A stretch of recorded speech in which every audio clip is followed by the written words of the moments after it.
Hello, you're welcome to my channel. This is Step by Step Plab Explained. And if this is your first time on my channel, please kindly subscribe so you can get notifications when we release new videos. So today, I'll be talking about a common challenge that new people in the UK, not just medical graduates, anyone new to the UK usually faces. And what I'll be talking about today is how to deal with landlord problems at the end of your tenancy. So not too long ago, I moved out of an accommodation I was renting. And what happened was, at the end of my accommodation, the landlord decided to claim £825 for a number of things in the house. Now, I lived in the house for about 1.5 years and my deposit was 675. So it came as a shock to me when the landlord said they would claim £825. So how did I go about this challenge with my landlord? So that is what I'll be explaining in today's video. So to ensure that you have the best experience at the end of the tenancy, number one, when you are renting an accommodation, please ensure you rent from a reputable landlord and a reputable or from a reputable website or from a reputable tenancy agent. You can check out reviews on Google, you can check out Facebook or on their website, but I'm very skeptical with their website because they could not manipulate the reviews on their website. And there are many other review websites that you can check out reviews of various tenancy agencies from. So on the first day in the accommodation, ensure that you properly inspect the accommodation, check all the fittings, check the electrical fittings, the bulbs, the plumbing fittings, check your boiler, check all the door hinges, check all your keys. Make sure everything is working. Also, do an inventory check. So when you move into a new house, the landlord will give you an inventory containing everything in the accommodation.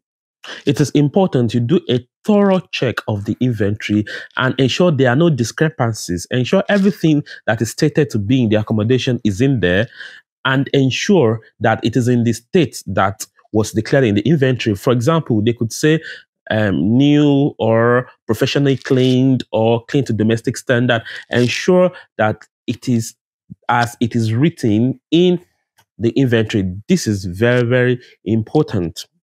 Also, if there is any discrepancy in the inventory, ensure you point it out to the agency or the landlord. For example, when I moved into a new accommodation, the inventory, they said that there was an extractor fan in the bathroom, but there was no extractor fan. So I had to point this out to them because it could be a big issue when I want to move out of the accommodation. Also, ensure you check for any signs of mold. Check the corners, especially the bathrooms, the back of the furnitures, ensure there are no signs of mold. Sometimes this may be difficult, especially if they have just painted the house or the accommodation. So ensure that you look closely for any signs of mold in the building. If there are any signs of mold in the building, please report it immediately, as this is one of the big issues tenants face in a building.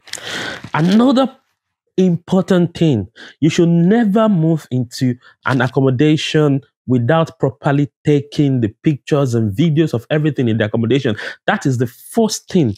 It takes priority over arranging the house or the new accommodation. Don't arrange your loads first. Take pictures and videos first, because it is the most important evidence that you would have when you're moving out of that accommodation.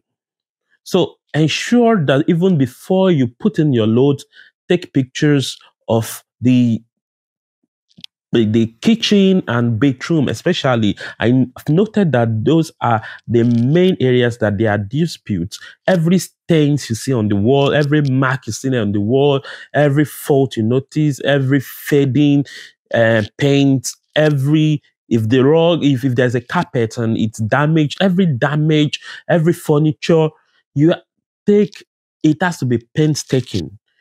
Please never make the mistake of doing this in a hurry, because it will be painful. If you've taken a lot of pictures, then there is a mark somewhere that you missed out and the landlord claim you made the mark and you have no evidence that it was there when you moved in. So take painstaking pictures. Don't be lazy with this. Be very thorough with all your pictures, all the door handles, doorknobs, your guarding, everything. Please take the pictures and record videos. This is the most important evidence that you have. During the tenancy, whenever there's a problem, be quick to report it. Don't delay. Don't delay. If you delayed, further damage could occur. Again, when you're communicating with your landlord or agent during the tenancy period, ensure that you communicate by emails, because if you communicate by phone calls, they could deny whatever you said, or they didn't say, they could deny the communication. So ensure that you communicate by emails. If you have to communicate by phone calls, ensure that at the end of the phone call, you write a summary of your communication in the email. So, for example, if you spoke to your landlord about repairing the boiler and the landlord agreed that they will repair it, at the end of the phone call, you could write something like, "Thank you for the phone call. As discussed during the phone call, I'll be expecting that you call the plumber for the repair of the boiler." That is very, very important. Anything you communicate through phone call, ensure that you have a record of it either by email or by text messages. If you report any damage or any fault in the accommodation to the landlord and they've agreed to fix it, some landlord or agent uses some reporting websites. Ensure that you take note of your communication through the reporting website or platform, because at the end of your tenancy, or even before the end of your tenancy, you may lose access to those communication. What happened in my own case was, a few weeks before the end of my tenancy, my landlord stopped me having access to those reporting platforms because it contains key evidence. Luckily, I had saved, immediately I report something when the issue is closed, I ensure that I save all the communication. So don't make that mistake of thinking you would have access to the reporting platform after the end of your tenancy. Ensure that you keep all the receipts of your tenancy, of your rent payment. Ensure you keep all the receipts of your rent payment. Also, ensure that your tenancy deposit is protected. Ensure that it is protected. If it is not protected, then you could make a claim from the landlord at the end of your tenancy, but you should ensure that it is protected. Read through your contract thoroughly. Don't gloss over it. Some people just collect the contract and believe that the landlord would have written what is fair in the contract. Ensure you read your contract and ensure that anything that is not clear to you, you clarify, or anything you're not happy with, clarify. Don't be, because you're desperate for an accommodation, to agree to things which are not fair to you. If towards the end of your tenancy or even during your tenancy, the landlord, there's some things that it is the tenant's duty to repair, and there's some things it's the landlord's duty to repair. Whatever is the tenant's duty to repair, ensure you get it repaired before the end of your tenancy. Don't wait for after you've moved out of the accommodation and wait for the landlord to spot it. The landlord will claim more than the fair amount of money needed to repair such things. So whatever you can, repair before you move out. In my next video, I'm going to mention or talk about some few products I found very useful, some DIY products that I found very useful as a tenant in the UK. They've saved me a lot of hassle and saved me a lot of money. So I'll be mentioning them in my next video. When you move out of the accommodation, ensure that the house is cleaned to the same standard that you met it. If it was clean to a domestic standard, ensure you clean it to a domestic standard. If it was clean to a professional standard, ensure that you pay end of tenancy professionals to clean the accommodation and keep the receipts. So if at the end of a tenancy, the landlord decided to make claims to your deposit, which you feel is unfair, then you can challenge this, especially if your deposit was protected. So the deposit protection schemes gives you opportunity to challenge claims on your deposit. Never agree to whatever the landlord is claiming unless you absolutely think it is fair. But most likely, in most cases that I've seen, the landlord never claims fairly. They usually claim a lot more than what the cost of the repairs or the cleaning is. Because sometimes some of this landlord want to use your deposits to upgrade the house. For example, if you met a used carpet in the house, then the landlord tells you they want to use your deposit to replace the carpet. That is absolutely wrong. They cannot expect you to leave what you've met in the accommodation in a better state than what it was. So they cannot buy a carpet from your deposit. The landlord cannot buy new furniture from your deposit, because you'll be surprised that some landlords want to do that. Whatever you met in the accommodation cannot be left at a better state than you met it. That is the general rule. Because I've seen many cases where some people claim that the landlord said they need to replace the carpet. That is wrong. Even if you met a new carpet, it is expected that after it's been used for a couple of months or years, it's never going to be new again. It's normal wear and tear. So in preparing your defense against the landlord, don't take it lightly. Don't take it lightly. Don't think it's a joke. Don't think you are going to send 2 lines and expect to win. It's never going to work. The landlord's agents are more experienced than you. They've won many of these cases. So it's not a joke. You have to be very, very thorough. So it took me 2 weeks to prepare my defense. And I wrote about 3 pages of A4 paper or even more. So you need to be very, very thorough. So I would advise, if you're having challenge, number 1, go to Facebook, join the tenants voice group on Facebook, and search for the same problems that the landlord said you created, and see how people have addressed it in the past. You'll be able to gain from their knowledge. Number 2, read around tenancy laws. I noticed that a lot of people, the challenge they have is they don't know their rights. Tenants have rights. Go to Citizens Advice, read around tenancy rights.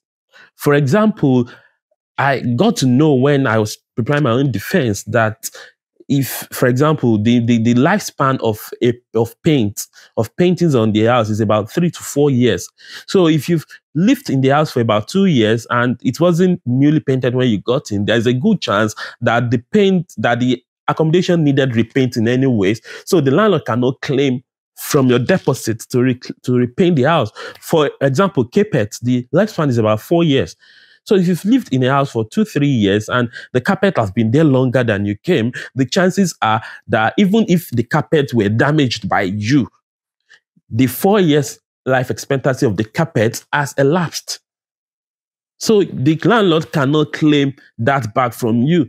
But if you don't know, you feel that, yeah, actually, I damaged this, so I should repair it or replace it. Whereas the life expectancy of the carpet or whatever you damaged is already past anyways. So the landlord cannot legally claim. But you don't expect the adjudicator to know all the rules. You have to mention it to the adjudicator. So it's like a lawyer going to defend a criminal in court. the judge wouldn't assume for the lawyer or the criminal. The lawyer have to explain the right of the criminal to the judge. So the adjudicator knows, but if you don't say it, the adjudicator may ignore. So that is very, very important. Now, a very important part of your defense is your evidence. When the pictures and videos that you took at the beginning, the inventory, painstakingly go through them. You will need them as evidences. Ensure when you're taking the pictures and videos at the beginning of tenancy that you ensure they have timestamp. They have timestamp. And when you're also moving, very importantly, when you are moving out of the accommodation, ensure you take pictures and videos again after you've cleaned and moved out all your properties. Take pictures and videos again, because there are people that after like 2-3 months, the landlord will come back to them and say, actually, there was this damage in the accommodation. If you don't have any evidence that it wasn't there when you left, you would have to pay the landlord. So take pictures when you are moving out. Take videos, every damage, every marks, everything. Don't miss out anything. Because there are people that after a new tenant has moved into an accommodation, then the landlord comes to them and say that, oh, actually, you did this to the accommodation. If they have no evidence when they moved out, then the landlord will make them pay. Now, when it comes to preparing your defense, you need to tell a story. So you want to make yourself look like the good person and the landlord look like they've been unfair to you. So what you're going to do is explain how you've been a good tenant. You've been paying your rent. You've been repairing things that you were supposed to repair.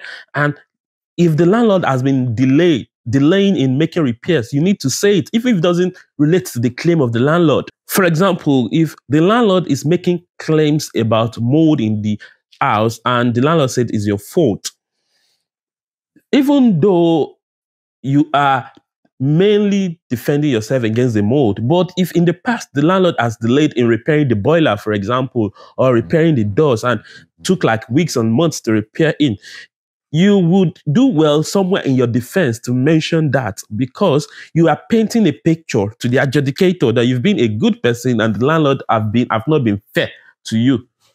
That is very, very important. So in my case, how did I win my case? So I did everything that I mentioned. I put all my evidences, my videos, my pictures. I provided everything to the adjudicator. Every time I've complained about a fault and the landlord delayed, I put it in my defenses, the timeline of event, everything that happened. And when the adjudicator wanted to make the decision, the adjudicator at the end of the day awarded the landlord £175 rather than £875 that the landlord wanted to claim from me. So don't forget to see my next video on useful tools or DIY tools that I have found either on Amazon or elsewhere that enabled me to repair things by myself in my house. Thank you very much. Bye.